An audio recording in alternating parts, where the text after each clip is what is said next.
Sabe, quando a gente pensa em justiça, investigações oficiais, ou tipo, na própria Polícia Federal mesmo, Uhum. a gente costuma ter uma visão ahn, muito clínica da coisa toda, né? Sim, bem técnica. Exato.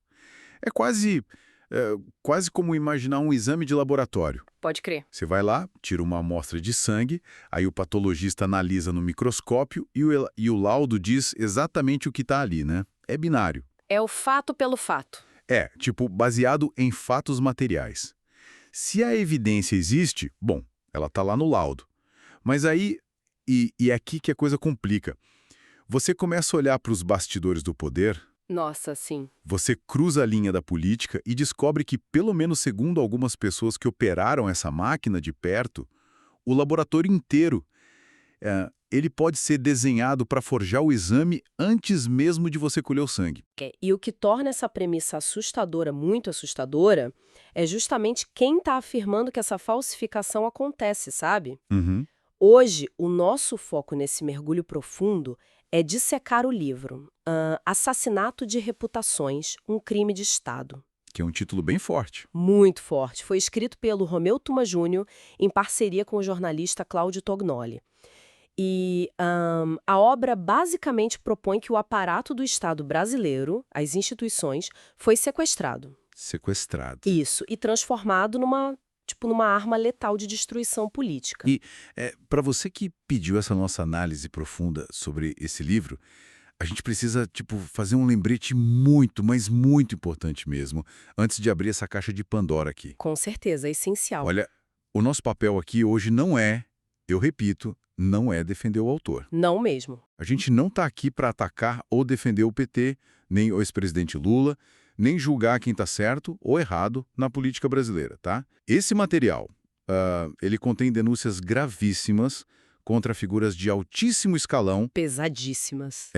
E nós vamos atuar aqui puramente como repórteres, como investigadores do texto original. A nossa missão é mapear os argumentos, Uhum. mapear as mecânicas das acusações e a lógica interna que o autor constrói. Exato. Tudo isso para que você que está ouvindo a gente possa tirar as suas próprias conclusões sobre as fontes de forma totalmente imparcial, sem lado A ou lado B. É bem por aí.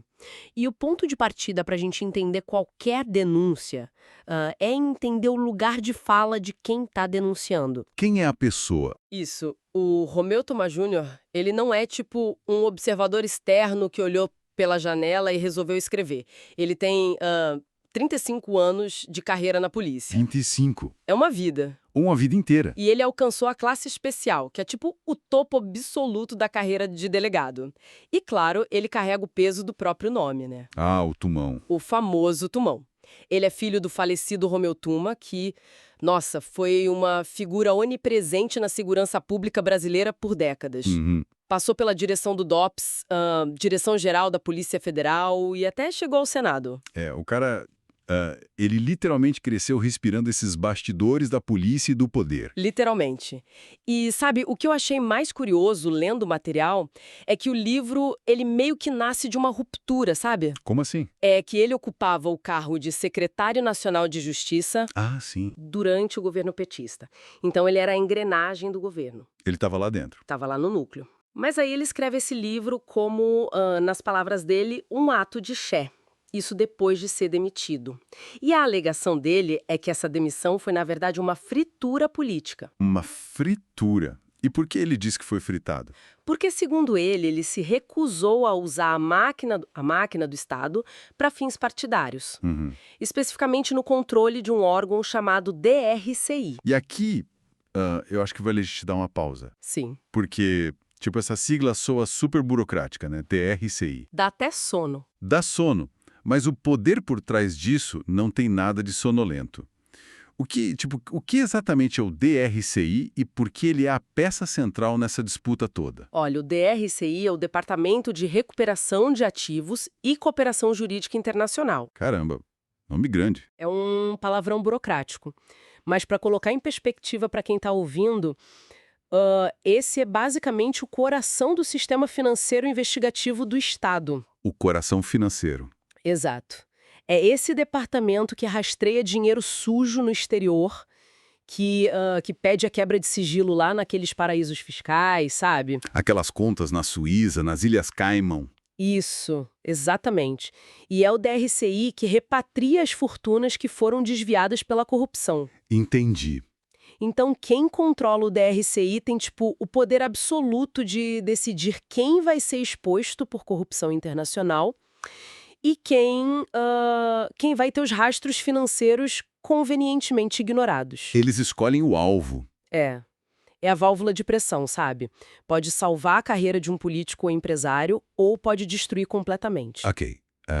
Deixa eu tentar desempacotar isso com uma analogia, só para ver se eu peguei a ideia. Manda. É como se, tipo, a gente estivesse falando de um executivo de alto escalão, tipo um diretor de compliance de uma megacorporação. Uhum. Aí esse diretor descobre fraudes milionárias na empresa, se recusa a assinar os relatórios falsos que a diretoria pede, e aí, do nada, o RH fabrica uma justa causa e demite ele no dia seguinte. É exatamente essa sensação que ele quer passar no livro. A tese dele é que o governo exigia que esse órgão, que devia ser do Estado, operasse para o partido. Isso. E ele diz que tentou barrar isso.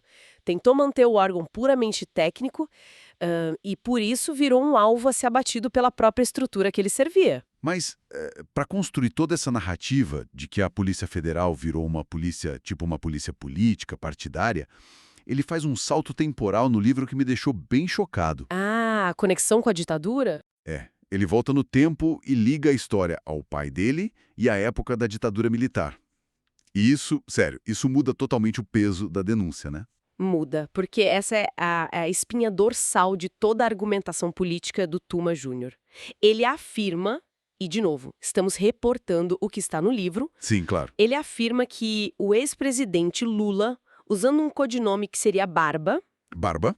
isso, que ele atuou como informante do DOPS e que ele passava informações diretamente para o pai dele, para o Tuma. Espera, vamos dimensionar isso direito para quem está ouvindo a gente agora. Bora. O DOPS, só para refrescar a memória, era o Departamento de Ordem Política e Social. A polícia política. Exato, a polícia política da ditadura militar que ficou conhecida por espionar, prender, torturar opositores do regime. Uhum. Dizer que o maior líder sindical do país na época, que depois virou presidente da República por um partido de esquerda, era um informante do TOPS.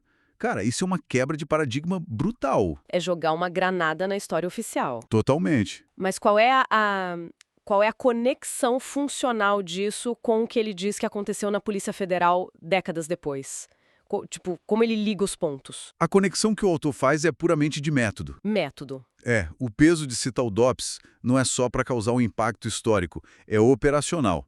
O Tuma Júnior, ele argumenta que o ex-presidente foi, nas palavras dele, um aluno aplicado do pai nessas técnicas de inteligência. Técnicas de espionagem. Isso, inteligência contra inteligência, espionagem política e tal.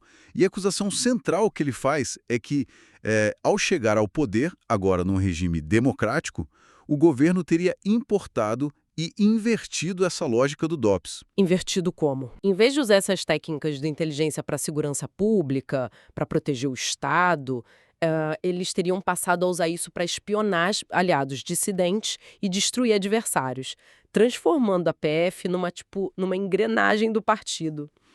O que nos leva à mecânica prática dessa coisa toda. Porque, assim, é muito fácil você ir para a televisão e jogar a palavra aparelhamento para o alto, né? Sim, vira clichê. Vira clichê de debate. Mas o livro ele detalha um processo bem específico que ele chama de lavanderia de informação. A famosa lavanderia. E quando eu li isso, eu fiquei tentando imaginar a logística. Porque se a polícia quer investigar alguém, mas não tem provas reais de que a pessoa cometeu um crime, como é que eles fabricam a prova número 1 para abrir o caso? Então, o autor diz que o governo usava a imprensa para isso, não é? A descrição dele é uma engenharia reversa do jornalismo policial comum. Explica isso, como funcionava? Imagina assim, a contra-inteligência do governo escolhia o alvo. Aí eles pegavam um fato isolado. Uma meia-verdade. Isso, uma meia-verdade. Aí polvilhavam isso com mentiras ou deduções absurdas. Tá. E aí eles vazavam isso de forma anônima para algum jornalista. E o jornalista publica? Publica, porque o jornalista está ali buscando um furo de reportagem, né? E muitas vezes ele confia naquela fonte policial que sempre passa informação boa. Ah, entendi. Aí a matéria sai. Assim que a notícia chega nas bancas ou nos portais da internet, a própria Polícia Federal vai lá, pega aquele recorte de jornal que eles mesmos plantaram. Eles mesmos plantaram. Exato. Anexavam isso a um inquérito e usavam a matéria como justificativa oficial, o tal do fato gerador. O fato gerador, cara. Para abrir uma investigação pesada contra o alvo. Gente, é um ciclo fechado. Eles plantam a farsa, o jornal publica porque acha que é um furo e eles usam a publicação que eles mesmos criaram como se fosse uma prova independente. E aí a origem da mentira simplesmente se perde. Se perde. Mas eu travo numa coisa aqui. Porque a Polícia Judiciária e o Ministério Público, mais cedo ou mais tarde, vão ter que olhar para essas evidências materiais. Vão cobrar a prova. Um recorte de jornal não vai sustentar uma condenação no tribunal. Como é que eles conseguiam avançar com essas investigações que eram baseadas, tipo, em fumaça? A resposta do autor para essa lacuna está no uso completamente distorcido dos railings. Relatórios de inteligência. Isso, os relatórios de inteligência. A gente tem que entender que existe uma diferença crucial entre polícia investigativa e polícia de inteligência. Muito diferente. Historicamente, os relatórios de inteligência não podem, de jeito nenhum, ser usados como peças de prova num processo judicial. Por que não? Porque eles são formados por percepções. São rumores que o informante soltou, interceptações que não foram validadas, por achismo mesmo. Eles servem para a polícia orientar a estratégia de segurança, não para condenar alguém. Ah, tá. Porque na inteligência você trabalha com cenários, né? Não com a materialidade do crime. Você junta umas peças que não têm valor legal no tribunal, mas que te dá um panorama do que pode estar rolando. Precisamente. Só que a denúncia do Tuma Júnior é que o sistema passou a usar essas deduções informais como se elas fossem provas concretas para indiciar as pessoas. Eles davam um verniz de prova. Isso. Ele até batiza isso de um jeito peculiar. Ele chama de silogismo às avessas. Silogismo às avessas. A lógica dele seria tipo assim, todo sonegador fiscal gigante usa contas no exterior para esconder dinheiro. Tá. Aí, digamos que você tem uma conta no exterior que é perfeitamente legal e está declarada na Receita. Tudo certinho. Logo, a inteligência faz uma dedução baseada no achismo de que você é um sonegador e te indicia. Caramba! A dedução arbitrária simplesmente substitui a prova material do crime? Completamente. Mas, olha só, mesmo com tudo isso, onde é que estavam os advogados de defesa dessa galera? Então, Onde estava o Ministério Público para fiscalizar essa aberração jurídica? Porque se eu sou alvo de um inquérito, o meu advogado vai até a delegacia, pede para acessar os autos e ele desmonta essa narrativa na hora, provando que não tem crime ali. e aí que o buraco fica muito mais fundo. O que agrava essa situação toda, segundo o livro, é a criação do que ele chama de inquéritos fantasmas. Fantasmas. Para evitar exatamente isso que você falou. Sabe, o escrutínio dos advogados, o olho do Ministério Público. Essas investigações não rodavam nas delegacias comuns da Polícia Judiciária. Rodavam onde, então? Elas eram abertas lá dentro das divisões de inteligência da Polícia Federal. Ah, entendi. E por que ali? Porque a inteligência, por natureza, é uma área reservada. É assunto de segurança nacional. Não tem aquele balcão de cartório onde o advogado chega e fala: "Ei, me dá o número do registro do meu cliente aí." Ou seja, se o meu advogado bate na porta da polícia e pergunta se tem alguma investigação rodando contra mim, o sistema simplesmente vai dizer para ele: não tem nada. Nada. Nenhuma vírgula. E o Ministério Público também não faz correição, não faz aquela inspeção naquelas gavetas secretas. Eles ficavam no escuro. Totalmente no escuro. E o Tuma Júnior define isso com uma frase pesada. Ele chama de o moderno pau de arara virtual. Nossa, pau de arara virtual. Remetendo à tortura mesmo. Exato. Ele diz que é uma tortura psicológica moderna. Porque o alvo tem a vida revirada do avesso, as comunicações interceptadas, os passos vigiados por anos. E a pessoa nem sabe que está sendo investigada. E sem a menor chance de se defender, né? Nenhuma. E quando esse inquérito finalmente sai das sombras, já não é mais para buscar justiça. Já é para vazar aqueles achismos para a imprensa e promover a destruição pública do cara. E isso puxa o fio para a parte que eu achei a mais engenhosa e, sinceramente, a mais audaciosa dessa engrenagem toda. O grampo. O que ele chama de grampo-tabelinha. Sim. Porque, pensa bem, se a ideia é investigar e destruir políticos do alto escalão, sei lá, senadores da oposição ou ministros dissidentes, essas pessoas têm foro privilegiado. Exato, tem uma blindagem. Tem blindagem. Um delegado lá de primeira instância não pode simplesmente assinar um papel e grampear o telefone de um senador. Ele precisa de uma autorização expressa do Supremo Tribunal Federal, do STF. Uhum. Como, na prática, eles burlavam o STF para conseguir esses áudios? A estratégia que ele descreve no livro é quase maquiavélica, de tão simples. Conta. Como a PF não podia pedir a quebra de sigilo do verdadeiro alvo, vamos usar o seu exemplo, um senador, Tá, o alvo é o senador. eles mapeavam toda a rede de contatos desse senador. Aí eles identificavam, tipo um laranja ou um alvo bem secundário. Um assessor parlamentar, um motorista. Isso, um motorista, um lobista menor que não tivesse foro privilegiado.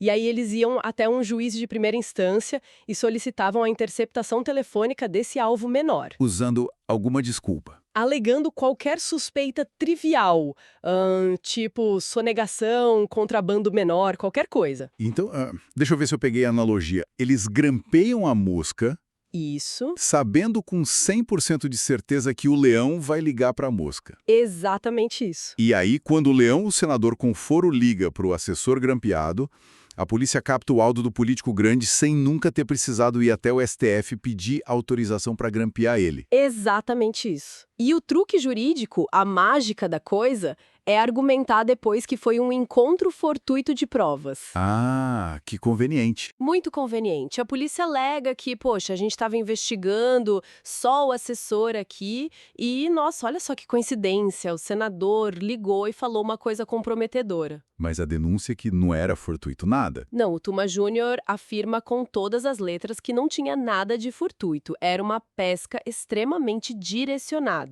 Uhum. E a partir do momento em que eles captavam esse áudio do político, eles nem se preocupavam em formalizar isso juridicamente logo de cara. O que eles faziam então? Eles editavam o áudio, tiravam totalmente o contexto da conversa e vazavam para a imprensa. Caramba. E aí o dano reputacional, ele acontece muito antes de qualquer juiz ter a chance de olhar e falar, opa, essa prova é ilegal, vou anular. A manchete já saiu. O estrago já está feito e é irreversível. E, olha, isso dá um contexto fascinante quando a gente passa a olhar para os casos reais que o livro aborda. Sim, ele cita nomes e casos grandes.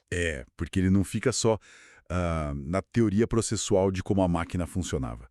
Ele joga uma luz sinistra sobre episódios que dominaram, tipo, meses do noticiário brasileiro. Com certeza. E a gente não tem como não começar pelo assassinato do ex-prefeito Celso Daniel. Esse caso é denso.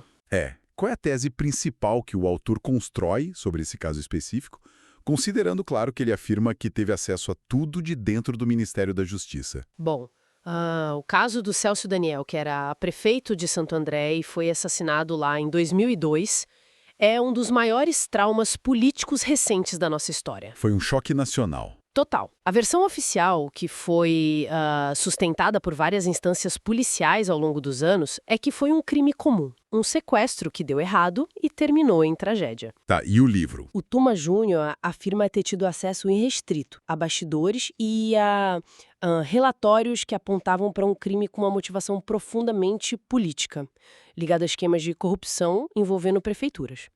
Mas tem um detalhe no livro que me marcou mais do que a teoria da conspiração da morte em si. Aquele detalhe sobre o acobertamento. Isso. Ele não foca só na investigação do crime, ele foca em como o próprio governo lidou com isso internamente. Ele relata um encontro muito específico com o Gilberto Carvalho, não é? Que era o braço direito do ex-presidente Lula. Sim, essa parte é de gelar o sangue. Ele narra uma situação onde o Gilberto Carvalho, sabendo que o Tuma Júnior tinha conhecimento dos fatos reais por trás dessa morte do prefeito, teria tentado sondar ele para garantir que ele ficasse calado. E como ele fez isso? E a maneira como o Carvalho supostamente fez isso, pelo menos segundo a narrativa do livro, é bizarramente banal. Banal como? Ele teria oferecido uma cerveja para resolver a questão e alinhar as coisas. Uma cerveja. Uma cerveja. A grande crítica do autor aí é a absoluta naturalização desse pacto de silêncio. Um crime brutal, o assassinato de um prefeito sendo tratado como tipo um simples contratempo que a gente resolve ali no bar, com uma bebida e uma cumplicidade velada. Nossa, isso força a gente a questionar o nível de controle, né? O quanto o núcleo central de poder realmente tinha de controle sobre os seus próprios arredores e aliados. Muito controle. E se a gente for, se for para falar sobre controle, a gente precisa obrigatoriamente falar sobre o escândalo do Mensalão. Não tem como fugir. Não tem, porque na época que estourou o Mensalão, a grande defesa política do ex-presidente Lula foi cunhada naquela frase que ficou famosa: "Eu fui traído". Ah, sim, inesquecível. A ideia de que operadores como José Dirceu orquestraram toda aquela máquina de compra de votos lá no Congresso, totalmente sem o conhecimento do presidente. Mas, à luz dessa máquina de inteligência onisciente que o Tuma Werner está descrevendo no livro, essa narrativa de traição, ela sobrevive? Olha, segundo a lógica interna que ele expõe no livro, não sobrevive de forma alguma. O Tuma Júnior ele levanta a seguinte reflexão. Se o governo detinha esse maquinário implacável de monitoramento, Uhum. se eles tinham a espionagem e o controle do DRCI, as divisões secretas de inteligência da PF e mais, se o próprio presidente era um cara profundo conhecedor dessas táticas de informação policial lá desde a juventude no DOPS... Como ele alega lá no começo, Isso. Como seria estruturalmente, sabe, como seria possível que o maior esquema de compra de apoio parlamentar da história ocorresse dentro do Palácio do Planalto e ele não soubesse de nada? vira uma dedução quase matemática, né? Exato. Que tipo, se você constrói o sistema de câmera de segurança da sua casa e você monitora essas câmeras ao vivo e você tem acesso a todas as gravações, você não pode virar amanhã e dizer que não viu o assalto milionário acontecendo no sofá da sua sala. Perfeita analogia. A provocação do autor é clara. No escândalo do Mensalão, não teria existido traição, no sentido de ocultação da verdade. A máquina não permitiria isso. A estrutura do Estado era vasta demais e muito eficiente no monitoramento para permitir que houvesse ignorância no topo da pirâmide. Pro Tuma Júnior. É o clímax do livro, né? Ele passa da posição de caçador, ou pelo menos de fiscal das regras, para ser a própria caça.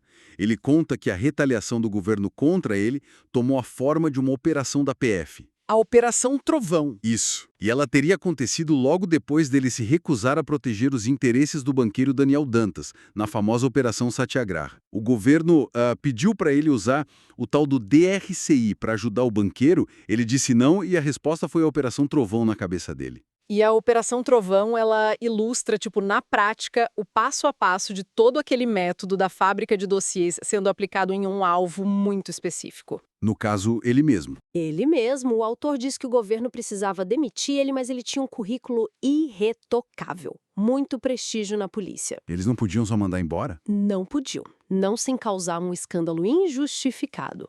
Eles precisavam destruir a reputação dele antes de dar a cametada. Entendi. Então, o que eles fizeram? Eles pegaram uma pessoa periférica, um cara chamado Paulo Lee, que era um chinês que já tinha sido assessor parlamentar do Tuma Júnior muitos anos antes Tá. e que agora estava sendo investigado por uns lances de contrabando de mercadorias. Olha, aí é o grambo tabelinha sendo colocado em prática de novo. Perfeito, você pegou o método. Eles não podiam investigar o secretário nacional de justiça do nada, sem base.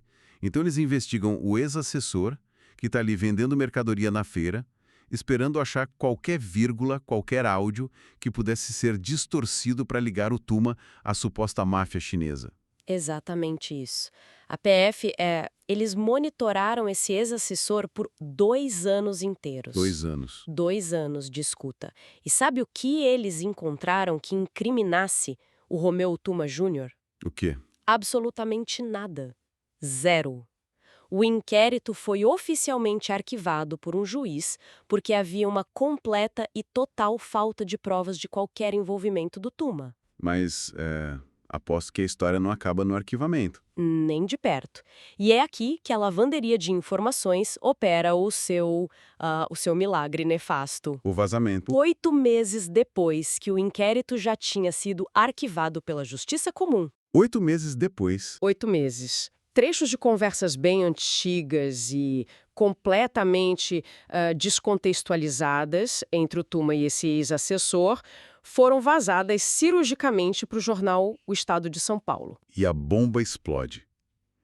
A manchete sai, o país inteiro acorda lendo que o secretário nacional de Justiça, filho do Tuma, estava ligado a uma máfia chinesa. E o objetivo final deles é cumprido na hora. Sabe, o Tuma Júnior, ele até brinca no livro, de uma forma bem trágica, com o nome da operação. Ah, o porquê do trovão. Isso.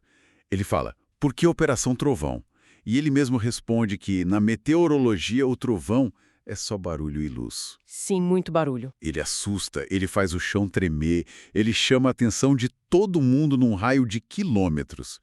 Mas o trovão, ele não traz uma gota de chuva sequer. Nossa, poético e pesado. Tipo, não chove provas. E ele diz que a operação foi desenhada lá desde o início apenas e puramente para fazer estrondo midiático e forçar o ambiente para a demissão dele. E funcionou, né? Ele foi pressionado a tirar férias forçadas e logo em seguida foi exonerado. Foi esmagado. A máquina institucional esmagou a reputação dele sem precisar de um único laudo pericial ou decisão de um juiz condenando ele. É bizarro. E ele define toda essa trajetória dele, sabe, de tentar agir dentro da lei, num ambiente que ele descreve como corrompido, com um neologismo muito pesado. Ele chama de sincericídio. É um termo doloroso mesmo, sincericídio. Ele tenta dizer ali que agir com ética, dizer não para os pedidos superiores, para forjar dossiês contra os adversários, ele inclusive cita, né? Sim, ele cita. Ele cita no livro que ele negou criar relatórios falsos contra o ex-presidente Fernando Henrique Cardoso, do PSDB. Ele diz que ser sincero de correto ali dentro era basicamente assinar a própria sentença de morte profissional. E ele usa uma metáfora ainda mais dura no livro para descrever o que era a permanência dele ali no governo. Qual? Ele diz que continuar ali, tentando aplicar a lei de forma técnica e cega, era, nas palavras dele, o mesmo que entregar o berçário aos cuidados do rei Herodes. Caramba. A tese final dele é que o Brasil, por baixo daquele verniz todo democrático que a gente vê na TV, operava as engrenagens ocultas de um Estado policial, onde a Constituição era só um obstáculo burocrático a ser contornado pela inteligência clandestina.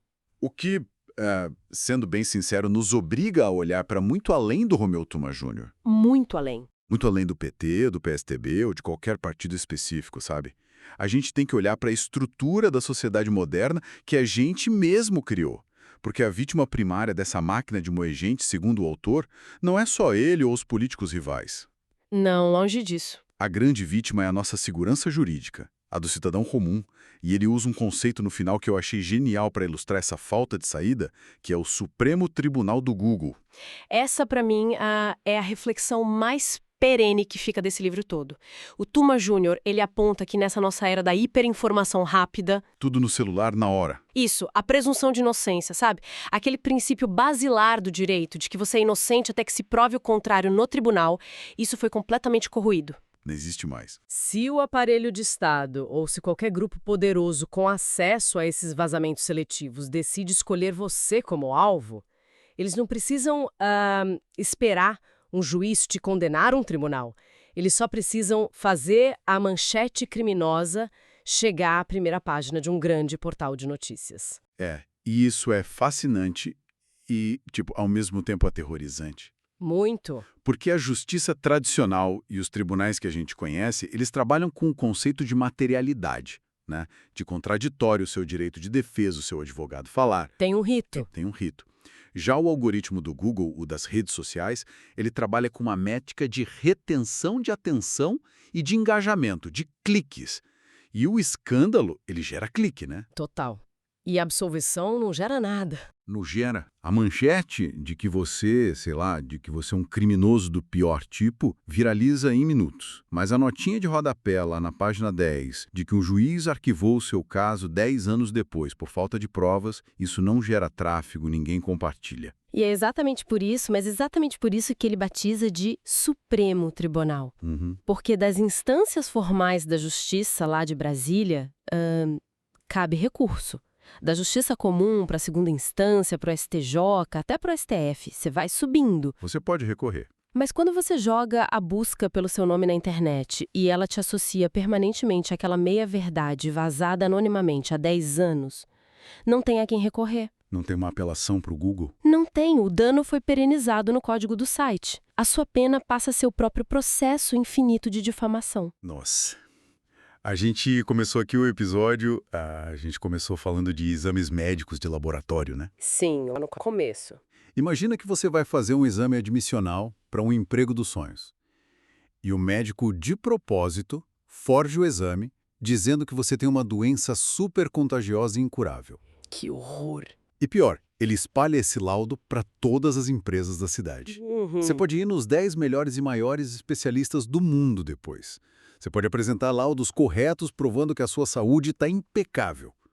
Mas o RH daquelas empresas nunca mais vai te contratar. Porque o nome já está manchado. Exato, porque na pesquisa de fundo lá do RH, o seu nome sempre, para sempre, vai aparecer atrelado àquela primeira mentira que o médico forjou. O diagnóstico falso simplesmente virou a sua realidade pública. O que amarra perfeitamente o título do livro: Assassinato de Reputações.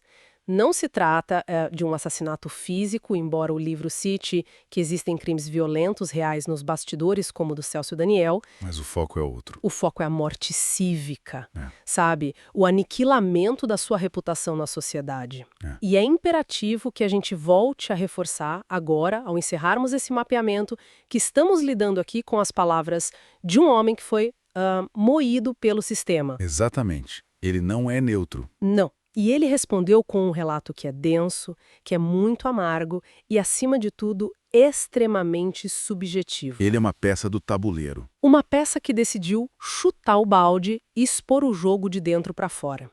A veracidade política de cada vírgula desse livro tem sido alvo de debates super intensos e ações judiciais desde o lançamento. Mas eu acho que, independentemente de você, ouvinte que pediu essa análise, independentemente de você comprar 10% ou 100% do que o Tuma Júnior afirma que aconteceu naqueles governos específicos, Sim. o alerta estrutural que ele deixa como legado, isso não pode ser ignorado por absolutamente ninguém que viva nessa nossa era digital.